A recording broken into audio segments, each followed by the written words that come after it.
नमस्कार, आप देख रहे हैं बिस्तक और मैं हूं आपके साथ विशाल शर्मा। भारत की सबसे बड़ी ऑनलाइन रिटेल कंपनी फ्लिपकार्ट अब वॉलमार्ट की हो जाएगी। जी हां, आप सही सुन रहे हैं। फ्लिपकार्ट ने वॉलमार्ट में अपनी हिस्सेदारी और बढ़ा ली है।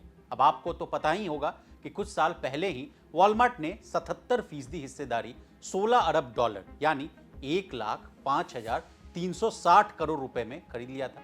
अब बड़ी खबर यह आ रही है, वॉलमार्ट में अपना स्टेक बढ़ा लिया है। अब क्या है पूरी खबर, विस्तार से समझने की कोशिश करते हैं। वॉलमार्ट ने भारतीय ई कॉमर्स कंपनी फ्लिपकार्ट में टाइगर ग्लोबल की हिस्सेदारी खरीद ली है।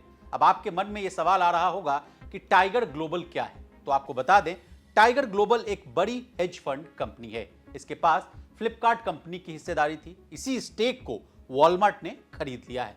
अब इस डील को आंकड़ों से समझिए। टाइगर ग्लोबल के पास फ्लिपकार्ट की 4% हिस्सेदारी थी।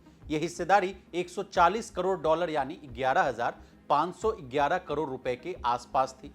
इसी हिस्सेदारी को वॉलमार्ट ने टाइगर ग्लोबल से खरीद लिया है, यानी यह पूरी डील 11,511 करोड़ रुपए में हुई है। लेकिन सबसे बड़ी बात यह है कि इस डील से वॉलमार्ट को 3.5 यानी $3.5 बिलियन का फायदा हुआ है। अब इस डील के बाद अब फ्लिपकार्ट की वैल्यू भी घटी है। अब फ्लिपकार्ट की वैल्यू 3,800 करोड़ डॉलर से घटकर 3,500 करोड़ डॉलर हो गई है। बता दें, करीब 5 साल पहले यानी साल 2018 में वॉलमार्ट ने 1,600 करोड़ डॉलर में फ्लिपकार्ट की करीब 77% हिस्सेदारी खरीद ली थी। उस साल कंपनी ने बाद में बताया था कि कंपनी 4 साल में आईपीओ लेकर आएगी।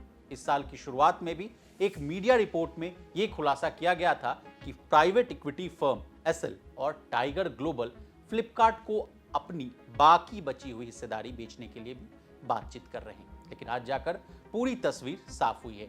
बता दें, फ्लिपकार्ट कुछ महीने पहले तक इस्तीफों का दबाव झेल रहा था।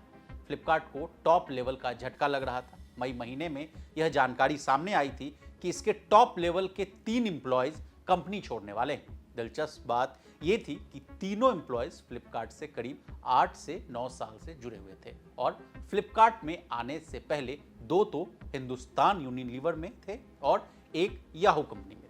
इससे पहले भी फ्लिपकार्ट में इस्तीफों की झड़ी लगी हुई थी। ये सभी इस्तीफे फ्लिपकार्ट के ठीक उस ऐलान के बाद शुरू हुए थे जब इसने एम्प्लॉयज स्टॉक ऑप्शंस प्लान यानी ईएसओपी के बाय के लिए कहा था।